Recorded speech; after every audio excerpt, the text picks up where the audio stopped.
पाकिस्तान तहरीक इंसाफ के ऊपर एक तनकीद होती थी कि चंद साल कबल आने वाले बैरिस्टर गौहर को जनाब बना दिया गया चेयरमैन पार्टी का। वो चंद साल पहले आए थे। शेख वकास अकरम, उनको बना दिया गया पार्टी का इंफॉर्मेशन सेक्रेटरी, और इस किस्म की तनकीद होती थी। अभी एक दिन पहले पाकिस्तान पीपल्स पार्टी को छोड़ा और ज्वाइन किया IPP को सरदार तनवीर इलियास ने।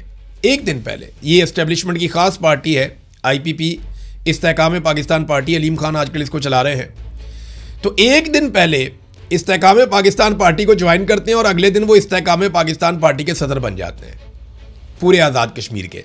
है ना इंटरेस्टिंग।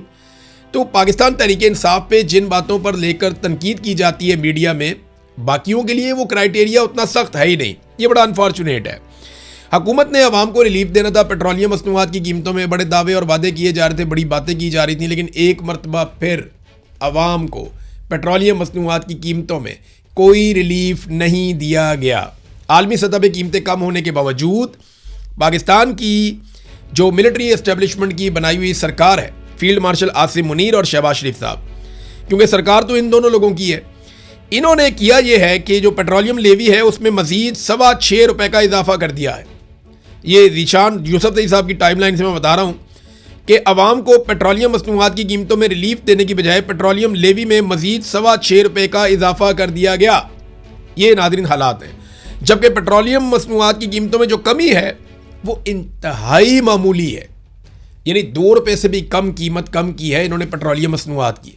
बढ़ाते हैं तो 150 रुपये बढ़ा देते हैं एक एक रात में, जब कम करते हैं तो 2 रुपये से भी कम। अंदाज़ा करें आप कैसा इन्होंने कौम को चूना लगाया। लेवी के नाम पे कौम को चूना लगा रहे हैं और लगाते चले जा रहे हैं, बात ही नहीं आ रहे। नाज़रीन, हमारे शहीद अरशद शरीफ, उनका केस आपको पता है कीनिया में चल रहा था बड़े लंबे अरसे से, और कीनिया में यह साबित हुआ कि ये कोई हादसा नहीं था, ये जो कत्ल है ये जानबूझकर किया गया था। शहीद अरशद शरीफ की फैमिली कोशिश कर रही है कि किसी तरह उन्हें इंसाफ मिले। कीनिया में जो लोग कातिल हैं, जिनके हाथों से बंदूकें चली हैं, वहाँ तो इंसाफ मिले। जो इस कत्ल के पीछे है, जिनके पाकिस्तान में नाम लिए गए, चले वहाँ इंसाफ मिलने में ताख़ीर हो सकती है तो कीनिया में तो काम शुरू हो। लेकिन कीनिया की सुप्रीम कोर्ट ने पाकिस्तानी सहाफ़ी अरशद शरीफ की हलाकत के ज़िम्मेदार पुलिस एहलकारों के खिलाफ फौजदारी कार्रवाई का हुक्म देने की दरख्वास्त मुस्तरद कर दी। अदालत ने अपने फैसले में वादे किया है कि अदालतें डायरेक्टर ऑफ पब्लिक प्रोसिक्यूशंस को ये हदायत नहीं दे सकती कि वो कब या आया किसके खिलाफ फौजदारी मुकदमा कायम करें, उनका टेक्निकल मामला है। तो उन्होंने कहा जी हम ये हुक्म जारी नहीं कर सकते। लेकिन क्योंकि पिछली अदालत ये कह चुकी है कि, और ये फैसला आ चुका है कि शहीद अरशद शरीफ का जो कत्ल है वो कत्ल है और वो जानबूझकर मारा गया है, वो पहचान ना आने का कोई मामला नहीं है या कोई मिस्टेक नहीं है, कोई गलती से वो काम नहीं हुआ, वो जानबूझकर किया गया था। तो मकामी मीडिया में जो खबरें शाये हुई उनमें अरशद शरीफ की अहलिया जवेरिया सिद्दीक की, क्योंकि वो ज़्यादातर इस मामले को देख रही थी, तो उन्होंने सुप्रीम कोर्ट से रुजू किया था पिछले फैसले के कुछ हिस्सों पर, लेकिन सुप्रीम कोर्ट से उन्हें वहाँ पे इंसाफ नहीं मिला। असल में तो इसका इंसाफ पाकिस्तान में होना है। इसके ताने बाने पाकिस्तान में आकर मिलते हैं कि किन लोगों की वजह से अरशद शरीफ को पाकिस्तान छोड़ना पड़ा, किन लोगों ने उन्हें UAE से निकलवाया, फिर किन लोगों ने उन्हें धमकाया, उन्हें परेशान किया, उन्हें जान से मारने की धमकियां दी, किन से डरकर वो कीनिया के अंदर रहने पर मजबूर थे, और फिर कीनिया में किसने उनका ये कत्ल करवाया। और पाकिस्तान में बाद में प्रोपेगेंडा भी किया गया कि जनाब ये तो गलती से कत्ल हो गया। ये बड़ा अनफॉर्चुनेट है कि अभी तक इंसाफ नहीं हुआ, लेकिन एक दिन इस केस में इंसाफ ज़रूर होगा, ये आप याद रखिएगा। नाज़रीन, जो ईमान मज़ारी और हादी अली चट्ठा का केस है उसमें भी एक डेवलपमेंट हुई है। ये पिछले कई महीनों से, यानी जनवरी से इनको पकड़ा हुआ है और इनको छोड़ ही नहीं रहे। ईमान मज़ारी और हादी अली चट्ठा का कसूर जो है वो एक ट्वीट का है और 17 साल तक की इनको सज़ा सुना दी गई है।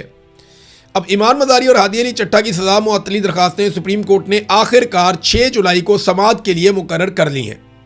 सुप्रीम कोर्ट ने 12 मई को इस्लामाबाद हाई कोर्ट को हदायत दी थी। ये 12 मई, अब आप याद रखें, मई का महीना पूरा गुजर गया, जून का महीना पूरा गुजर गया और अब जुलाई आ गया।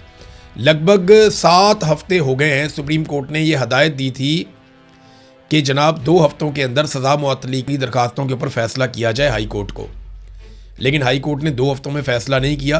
7 हफ्ते गुजर गए हैं और अब दोबारा से ये केस सुप्रीम कोर्ट में लगने जा रहा है। जजेस वो पहले वाले नहीं हैं, थोड़ी बेंच में तब्दीली है, 3 रुकनी बेंच पीर वाले दिन सुनेगा। तो मैं उम्मीद करता हूं कि पाकिस्तान की ये बेटी ईमान मज़ारी और हादी अली चट्ठा ये दोनों रिहाई पा के बाहर आ जाएंगे। इन्होंने कमज़ोरों के लिए बहुत आवाज़ उठाई है, तो सारे पाकिस्तान को इनके लिए ज़रूर आवाज़ उठाते रहना चाहिए। पाकिस्तान तहरीक इंसाफ के ऊपर एक तनकीद होती थी कि चंद साल कबल आने वाले बैरिस्टर घोर को जनाब बना दिया गया चेयरमैन पार्टी का। वो चंद साल पहले आए थे, शेख वकास अकरम, उनको बना दिया गया पार्टी का इंफॉर्मेशन सेक्रेटरी, और इस किस्म की तनकीद होती थी। अभी एक दिन पहले पाकिस्तान पीपल्स पार्टी को छोड़ा और ज्वाइन किया IPP को सरदार तनवीर इलियास ने।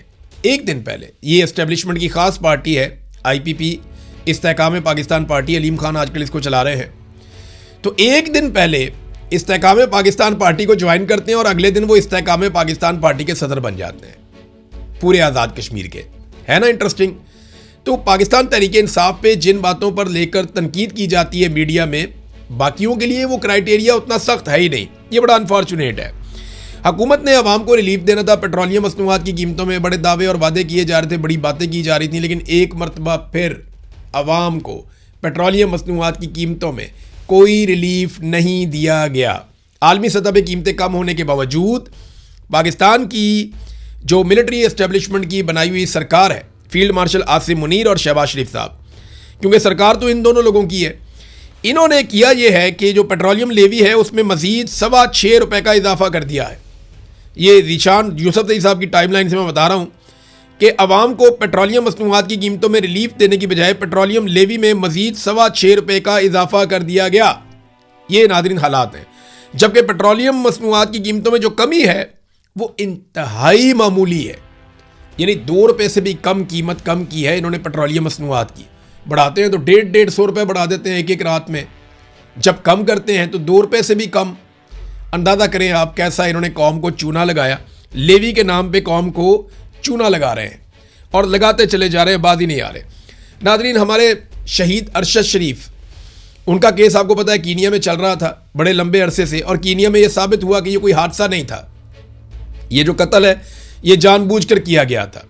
शहीद अरशद शरीफ की फैमिली कोशिश कर रही है कि किसी तरह उन्हें इंसाफ मिले। कीनिया में जो लोग कातिल हैं, जिनके हाथों से बंदूकें चली हैं, वहाँ तो इंसाफ मिले। जो इस कत्ल के पीछे हैं, जिनके पाकिस्तान में नाम लिए गए, चले वहाँ इंसाफ मिलने में ताख़ीर हो सकती है तो कीनिया में तो काम शुरू हो। लेकिन कीनिया की सुप्रीम कोर्ट ने पाकिस्तानी सहाफ़ी अरशद शरीफ की हलाकत के ज़िम्मेदार पुलिस एहलकारों के खिलाफ फौजदारी कार्रवाई का हुक्म देने की दरख्वास्त मुस्तरद कर दी। अदालत ने अपने फैसले में वादे किया है कि अदालतें डायरेक्टर ऑफ पब्लिक प्रोसिक्यूशंस को ये हदायत नहीं दे सकती कि वो कब या आया किसके खिलाफ फौजदारी मुकदमा कायम करें, उनका टेक्निकल मामला है। तो उन्होंने कहा जी हम ये हुक्म जारी नहीं कर सकते। लेकिन क्योंकि पिछली अदालत ये कह चुकी है कि, और ये फैसला आ चुका है कि शहीद अरशद शरीफ का जो कत्ल है वो कत्ल है और वो जानबूझकर मारा गया है, वो पहचान ना आने का कोई मामला नहीं है या कोई मिस्टेक नहीं है, कोई गलती से वो काम नहीं हुआ, वो जानबूझकर किया गया था।